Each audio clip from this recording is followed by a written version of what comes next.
Hello friends, I hope you all are doing good. My name is Arshpreet and आज हम discuss करने वाले हैं revision exercises related to chapter number 8। First question है हमारे पास, देखिए, a plane electromagnetic wave of frequency 25 megahertz travel in a free space along the x direction. देखिए हमारे पास जो इलेक्ट्रोमैग्नेटिक वेव है वो प्रोपोगेट कर रही है in x direction.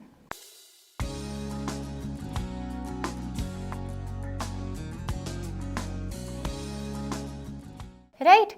So at a particular point in space and time, electric field की आपको वैल्यू गिवन है that is 6.3 वोल्ट पर मीटर. E की वैल्यू है 6.3 वोल्ट पर मीटर एंड इलेक्ट्रिक फील्ड की डायरेक्शन आपको दी गई है along y direction. y direction and आपको पूछा क्या गया है that what is b at this point. Magnetic field की वैल्यू आपको फाइंड करनी है. बहुत ही सिंपल क्वेश्चन है. हमने जिस वीडियो में पढ़ा था about properties and characteristics of EM waves, उसमें मैंने आपको बताया था दैट ईएम वेव्स की ये प्रॉपर्टी होती है दैट इलेक्ट्रिक फील्ड परपेंडिकुलर रहती है मैग्नेटिक फील्ड के, as well as electric field perpendicular रहती है to the direction of propagation, direction of propagation, and similarly magnetic field perpendicular रहती है electric field के and magnetic field perpendicular रहती है direction of propagation. तो सिंपली हम डायरेक्शन पहले निकाल लेते हैं. मैग्नेटिक फील्ड की डायरेक्शन क्या होगी? डायरेक्शन ऑफ प्रोपोगेशन आपको गिवन है that is x direction. Electric field आपको पता है होती है y डायरेक्शन में अकॉर्डिंग टू द क्वेश्चन. तो मैग्नेटिक फील्ड के पास कौन सी डायरेक्शन रह गई? z direction. तो ये हमारे को क्लियर हो गया कि magnetic field will be moving towards z direction and z direction के अलोंग हमारे पास यूनिट वेक्टर क्या होता है? k cap.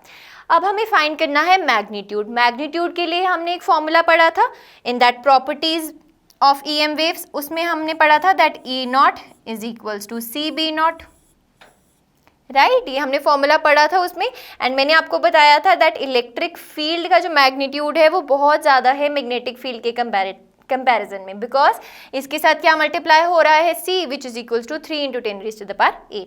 सो यहाँ से हमें अगर b नॉट की वैल्यू निकालनी है, मैग्नेटिक फील्ड की वैल्यू निकालनी है, तो आ सकती है b is equals to e by C.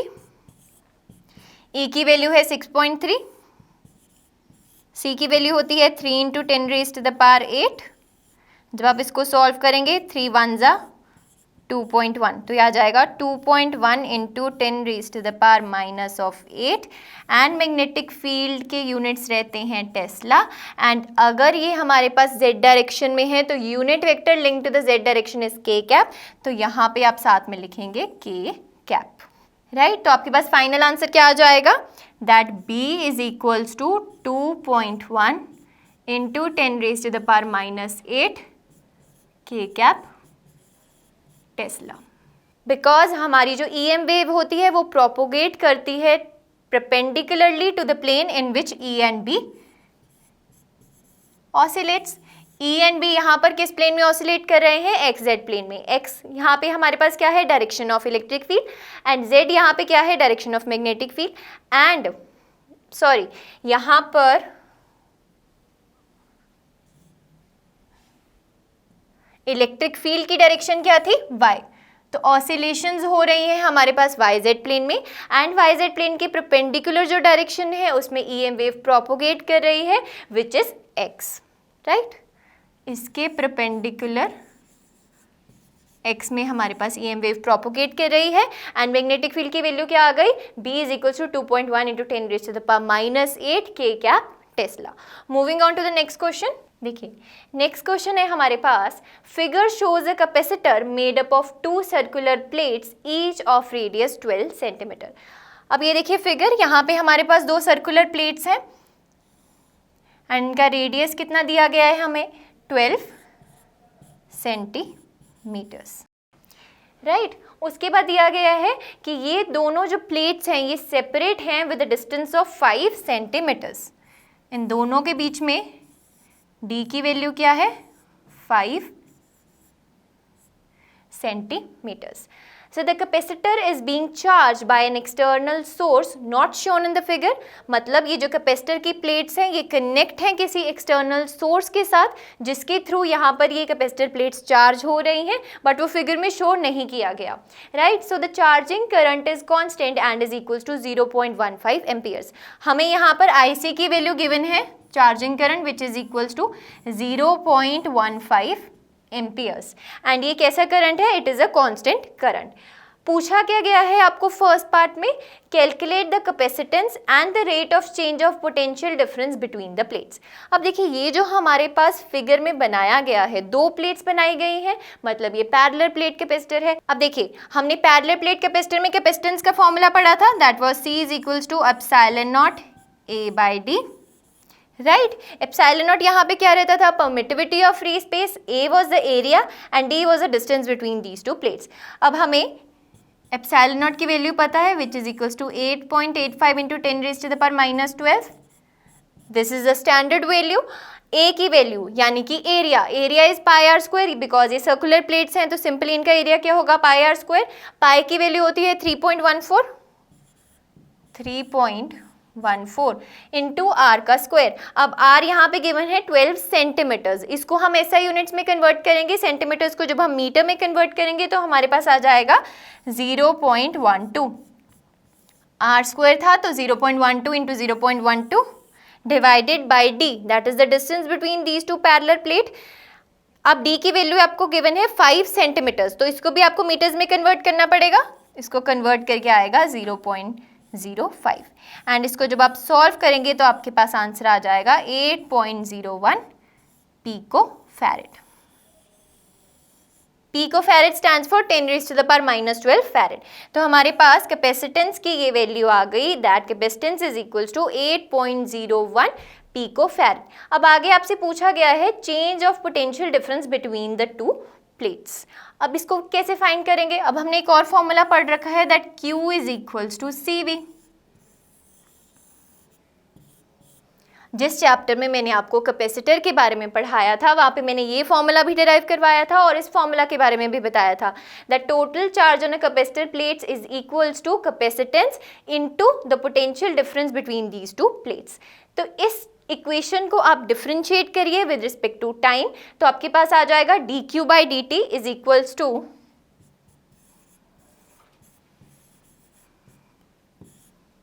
C dV/dt. अब ये dV/dt की आपको वैल्यू फाइंड करनी है, that is change in potential difference between the planes. तो dV/dt की वैल्यू फाइंड करने के लिए आप क्या करेंगे? C को इस साइड ले आएंगे तो 1/c इंटू dQ/dt. तो dQ/dt बेसिकली क्या होता है हमारे पास? I, that is current. Current यही होता है ना, change in charge per unit time. तो हमारे पास I/C आ जाएगी वैल्यू dV/dt की. I की वैल्यू क्या है? आपको क्वेश्चन में गिवन है 0.15. C की वैल्यू आप ये सब्स्टिट्यूट करेंगे 8.01 पिकोफैरेड एंड आपके पास dV/dt की वैल्यू आ जाएगी. देखिए I की वैल्यू एंड C की वैल्यू. I की वैल्यू है 0.15 डिवाइडेड बाय C की वैल्यू है 8.01 इंटू 10⁻⁻12. तो आपके पास dV/dt की क्या वैल्यू आ जाएगी? 18.7 इंटू 10⁻⁹ वोल्ट पर सेकेंड, राइट. जब आप इसको सॉल्व करेंगे I/C को, I की वैल्यू आपको क्वेश्चन में गिवन थी, दैट इज 0.15. C की वैल्यू आपने फाइंड करी थी, दैट इज 8.01 इंटू 10⁻⁻12. तो जब आप इसको सॉल्व करेंगे तो आपके पास आंसर आ जाएगा. मैं और क्लियरली लिख देती हूँ, 18.7 इंटू 10⁻⁹ वोल्ट पर सेकेंड. ये हमारे पास वैल्यू आ गई. तो फर्स्ट क्वेश्चन में हमारे पास दो पार्ट सॉल्व करने थे, कैपेसिटेंस की वैल्यू जिसकी वैल्यू आई थी 8.01 पिकोफैरेड, एंड सेकंड पार्ट में हमें इसी क्वेश्चन के सेकंड पार्ट में हमें सॉल्व करना था चेंज ऑफ पोटेंशियल डिफरेंस. उसकी वैल्यू आई है 18.7 इंटू 10⁻⁹ वोल्ट पर सेकेंड. वोल्ट क्या होते हैं? Units of voltage, and second क्या होते हैं? Units of time. Second part पे चलते हैं इस क्वेश्चन के. देखिए सेम क्वेश्चन कंटिन्यू है, उस क्वेश्चन की मैंने लास्ट लाइन आपके लिए यहाँ पर लिखी है that the charging current is constant and is equal to 0.15 amperes. B part में आपसे पूछा गया है obtain the displacement current across the plates. अब डिस्प्लेसमेंट करंट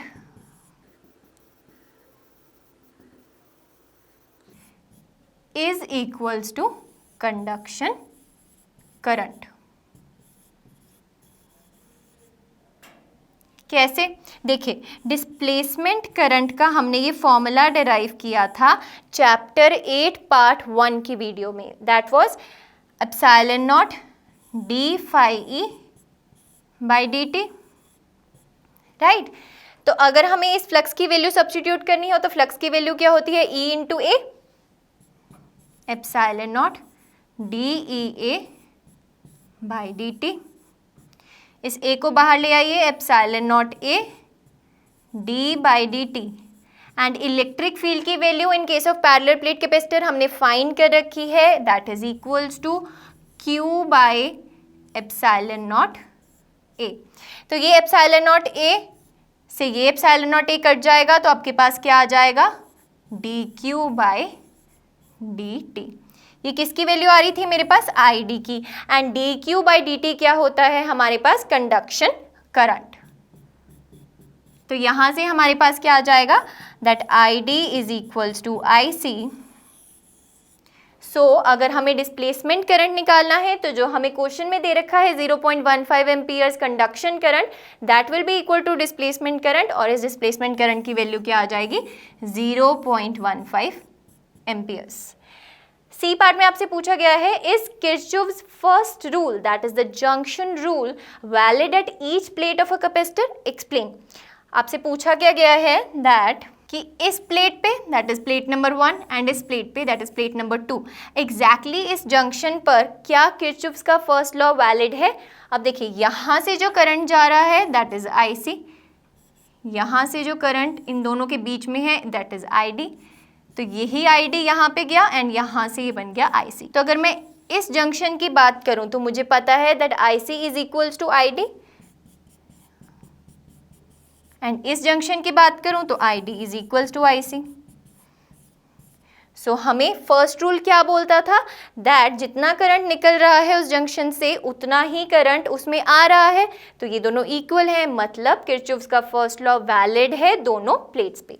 तो इसका आंसर आएगा yes, Kirchhoff's first rule is valid at each plate of the capacitor. Moving on to the next question. Next question में आपसे पूछा गया है that a parallel plate capacitor made up of circular plates each of radius 6 cm has a capacitance of C is equals to 100 picofarad. The capacitor is connected to a 230 volt AC supply. अब ध्यान दीजिएगा यहाँ पर लिखा है 230 volt AC supply, मतलब ये किसकी वैल्यू है हमारे पास? VRMS की, right. So with the angular frequency of 300 radiance पर सेकेंड, ओमेगा की वैल्यू गिवन है 300 रेडियंस पर सेकेंड से आप पता करेंगे कि कौन सी फ्रीक्वेंसी है, ये एंगुलर फ्रीक्वेंसी है। अगर यहाँ पे सिंपल सेकेंड इनवर्स दिया होता तो ये मेरे पास क्या होती? लीनियर फ्रीक्वेंसी होती। अब आपसे पूछा क्या गया है what is the RMS value of the conduction current? तो कैसे फाइंड करेंगे हम? IRMS is equals to VRMS XC। Reactance इसके केस में क्या आ जाएगी मेरे पास? कैपेसिटिव रिएक्टेंस आ जाएगी, बिकॉज कैपेसिटर की बात हो रही है। एंड यहाँ पे हमने पढ़ रखा है दैट XC की वैल्यू क्या होती है, मैंने आपको पढ़ा रखा है in previous videos, that XC is equals to 1 by omega C. So मेरे पास वैल्यू आ जाएगी VRMS into omega into C. सारी वैल्यूज आपको दी गई हैं। V की वैल्यू है 230 इंटू ओमेगा की वैल्यू आपको गिवन है 300 इंटू सी की वैल्यू आपको क्या गिवन है? 100 पिकोफैरेड। तो जब आप इसको सॉल्व करेंगे तो आपके पास आंसर आ जाएगा that IRMS is equals to 6.9 into 10 rays to the power -6 amperes. Simply आपको ये देखना है कि हमारे पास जो वोल्टेज गिवन है वो AC सप्लाई है, मतलब हमें VRMS की वैल्यू गिवन है उसके बाद आप सिंपली ये फॉर्मूला लगाएंगे that I R M S is equals to V R M S by X C, X C को सब्सटीट्यूट करेंगे और सारी वैल्यूज़ को आप वहाँ पे रख देंगे, तो आपके पास वैल्यू आ जाएगी that I R M S is 6.9 into 10⁻⁻6 amperes. Second part पे चलते हैं इस क्वेश्चन के। सेकेंड पार्ट में अब देखिए क्वेश्चन से हमें पता था that r is equals to 6 centimetre and हमने ए पार्ट में फाइंड कर लिया that I R M S is equals to 6.9 into 10⁻⁻6 amperes. B part में आपसे पूछा गया है is the conduction current equal to the displacement current. अभी मैंने आपको लास्ट क्वेश्चन में डिराइव करवाया था कैसे हम यूज करके डिस्प्लेसमेंट करंट को कंडक्शन करंट तक पहुंच गए थे एंड हमने प्रूव कर दिया था that conduction current is equals to displacement current. So yes, इसका आंसर क्या आ जाएगा? यस। थर्ड पार्ट है determine the amplitude of B at a point 3 centimetre away from the axis between the plates. This is a very important part. इसमें आपको magnetic field का जो formula use करना है that is mu naught I X by 2 pi R का square. ये formula हमने derive कर रखा है in magnetic field chapter. Simply यहाँ पे x की वैल्यू क्या है जिस पॉइंट पर हमें मैग्नेटिक फील्ड की वैल्यू फाइंड करनी है। Mu naught is what? Permeability of free space. I is current. This is not RMS value. I am repeating this is not RMS value, but हमने जो फाइंड किया है ए part में वो हमने फाइंड किया है IRMS की वैल्यू। तो हम इसको कन्वर्ट कर सकते हैं, तो इसको हम लिखेंगे mu naught IRMS into √2x by 2 pi R का स्क्वायर। अब तो ये सिंपल सा क्वेश्चन बन गया है। सिंपली वैल्यूज को सब्स्टिट्यूट करिए। म्यू नॉट की वैल्यू होती है 4 पाई इंटू 10⁻⁻7, ये मैंने आपको बताया हुआ है। IRMS की value 6.9 into 10⁻⁻6 into √2 into x is 3 centimetre, इसको मीटर में कन्वर्ट करेंगे तो 0.03 डिवाइडेड बाई 2 इंटू 3.14 आर का स्क्वायर। रेडियस आपको गिवन था 6 सेंटीमीटर, सो 0.06 इंटू 0.06। तो जब आप इसको सॉल्व करेंगे तो आपके पास b की वैल्यू क्या आ जाएगी that b is equals to 1.63 into 10⁻11 tesla -11 tesla. Simply ये फॉर्मूला को यूज़ कीजिए एंड आप नहीं भूलेंगे इस I को IRMS में कन्वर्ट करना, बिकॉज गलती यहीं पे होगी। अगर आप इसको कन्वर्ट करना भूल जाएंगे तो ये √2 का फैक्टर आप मल्टीप्लाई करना भूल जाएंगे तो आपका आंसर डिफरेंट आएगा। तो आपको याद रखना है कि आपको इस I को कन्वर्ट करना है IRMS में। नेक्स्ट क्वेश्चन है हमारे पास, what physical quantity is same for X rays of wavelength 10⁻⁻10 metres, red light of wavelength 6800 angstrom and radio waves of wavelength 500 metres. अब देख के बताइए इसको आप सॉल्व करेंगे कि क्या कौन सी क्वांटिटीज में कॉमन है? नहीं, this is a theoretical based question. मैंने आपको बताया था कि अगर ये सारी रेज हमारे पास वैक्यूम में ट्रेवल कर रही हैं, यहाँ पे कोई मीडियम मेंशन नहीं है, मतलब इट इज अंडरस्टूड कि ये वैक्यूम में ट्रेवल कर रही हैं या फ्री स्पेस में ट्रेवल कर रही हैं, तो उसके केस में हमारे पास जो फिजिकल क्वांटिटी कॉमन रहती है वो होती है c, that is 3 into 10⁸ metres per second, speed of EM waves. Speed of EM waves क्या रहती है? कॉमन क्वांटिटी रहती है, कॉमन फिजिकल क्वांटिटी रहती है इन सारे केसेस में। Moving on to the next question, देखिए, a plane electromagnetic wave travels in vacuum along z direction. Electromagnetic wave की डायरेक्शन ट्रेवल होने की हमें दी गई है z।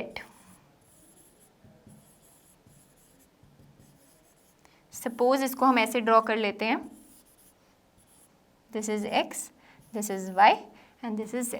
मतलब वेव प्रोपोगेट कर रही है हमारे पास z डायरेक्शन में। उसके बाद है what can you say about the direction of electric and magnetic field vectors. अब हमें बताना है कि electric and magnetic field vectors की डायरेक्शंस क्या होंगी। तो हमें पता है that oscillations of electric and magnetic field are in a plane, और उस प्लेन के परपेंडिकुलर हमारे पास डायरेक्शन होती है उसके प्रोपोगेशन की। तो हमारे पास electric field cross magnetic field की जो डायरेक्शन है वो z है, यानी कि k कैप है। z के साथ unit vector k cap linked होता है, इसके साथ i कैप एंड इसके साथ j कैप। तो E क्रॉस B हम इस तरीके से करें कि हमें K कैप मिले, तो हमारे पास क्या ऑप्शन बना कि हम सपोज कर लेते हैं that E is moving along x axis and B is moving along y axis, and जो ये ऑसिलेशंस है electric field and magnetic field that are in X Y plane. मतलब इस प्लेन में एक्स वाई प्लेन में हमारे पास oscillations हो रही हैं। सेकेंड पार्ट में आपसे पूछा गया है that if the frequency of the wave is 30 megahertz what is its wavelength. Simply आपको इक्वेशन पता है that c is equals to nu lambda, lambda निकालना है, lambda will be c by nu, c is 3 into 10 rays to the power 8, nu की value आपको given है 30 megahertz. Megahertz को जब आप हर्ट्ज में कन्वर्ट करेंगे तो आप मल्टीप्लाई करेंगे 10 रेज़ टू द पावर 6 से, तो जब आप इसको सॉल्व करेंगे तो आपके पास लैम्डा की वैल्यू आ जाएगी 10 मीटर्स। तो ऑसिलेशंस हो रही हैं हमारे पास एक्स वाई प्लेन में एंड हमारे पास लैम्डा की वैल्यू क्या है 10 मीटर्स। नेक्स्ट क्वेश्चन आपसे पूछा गया है that a radio can tune into any station in the 7.5 megahertz to 12 megahertz band. आपको फ्रीक्वेंसी बैंड गिवन है, देखिए nu is equals to 7.5 megahertz and nu is equals to 12 megahertz. अब आपसे पूछा गया है what is the corresponding wavelength band. तो simply आप लैम्डा की वैल्यू निकाल सकते हैं, आपको पता है c is equals to nu lambda, तो यहाँ से लैम्डा क्या आ जाएगा मेरे पास, lambda 1 is c by mu 1, 3 into 10 rays to the power 8 divided by 7.1 into 10 rays to the power 6 megahertz को जब हम हर्ट्ज में कन्वर्ट कर देंगे so lambda 1 is equals to 40 metres. Similarly जब हम लैम्डा 2 की वैल्यू को कैलकुलेट करेंगे तो lambda 2 is equals to c by nu 2, 3 into 10 rays to the power 8 by 12 into 10 rays to the power 6 and इसको सॉल्व करके आपके पास आ जाएगा 25 मीटर्स। तो हमारे पास वेवलेंथ का बैंड क्या हो जाएगा, from 40 metres to 25 metres. Moving on to the next question. Next question है that a charged particle oscillates about its mean equilibrium position with the frequency of 10 raised to the power 9 hertz. Suppose ये कोई charge particle है, ये अपनी mean position के around oscillate कर रहा है with the frequency of 10 rays to the power 9 hertz. आपसे पूछा क्या गया है what is the frequency of electromagnetic wave produced by this oscillator. अब देखिए ये जो चार्ज ऑसिलेट कर रहा है तो मैंने आपको चैप्टर 8 पार्ट 1 में पढ़ाया था, due to this oscillating charge इसके आसपास हमारे पास एक ऑसिलेटिंग इलेक्ट्रिक फील्ड प्रोड्यूस हो जाएगी। सपोज किसी पॉइंट P पे मैं बोल रही हूँ इलेक्ट्रिक फील्ड प्रोड्यूस हो गई है which is changing with time,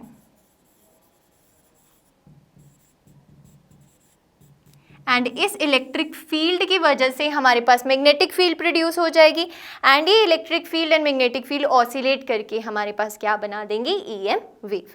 तो EM वेव की हमारे पास क्या फ्रीक्वेंसी होगी, same, that is 10 rays to the power 9 hertz. जिस फ्रीक्वेंसी से हमारे पास चार्ज ऑसिलेट कर रहा है उसी फ्रीक्वेंसी से हमारे पास इलेक्ट्रोमैग्नेटिक वेव प्रोड्यूस होगी, मतलब उतनी ही फ्रीक्वेंसी की हमारे पास इलेक्ट्रोमैग्नेटिक वेव प्रोड्यूस होगी। तो इसका आंसर क्या है, 10 rays to the power 9 hertz. So this is our last question. The amplitude of magnetic field part of a harmonic electromagnetic wave in vacuum is B naught is equals to 510 nano Tesla. What is the amplitude of electric field part of a wave? Simple आपको question पूछा गया है that B naught की value आपको given है 510 nano Tesla and E not की value आपको find करनी है। सिंपली जो बहुत इंपॉर्टेंट फॉर्मूला मैंने आपको करा रखा है in the properties of EM waves और करेक्टरिस्टिक्स ऑफ EM वेव्स वाली वीडियो में, तो उसके अकॉर्डिंगली हमें पता है that E naught is equals to C into B naught. So C की वैल्यू है 3 into 10 rays to the power 8 into 510 into 10 rays to the power -9। इसको सिंप्लीफाई कर लीजिए, 51 into 3 into 10 rays to the power 8, इसके साथ +1 into 10 rays to the power -9। तो simply 10 rays to the power +9 into 10 rays to the power -9, तो ये तो गया कट। सिंपली जब हम इसको मल्टीप्लाई करेंगे तो आपके पास क्या आ जाएगा, 153 न्यूटन पर कूलम। तो ये आपके पास आ जाएगी ई नॉट की वैल्यू। So E naught is equals to 153 newton per coulomb. इसी के साथ हमारी आज की वीडियो होती है फिनिश। हम नेक्स्ट वीडियो में स्टार्ट करने जा रहे हैं chapter 9 that is ray optics and optical instruments. Till then keep revising and stay tuned with me on this channel that is IWIS।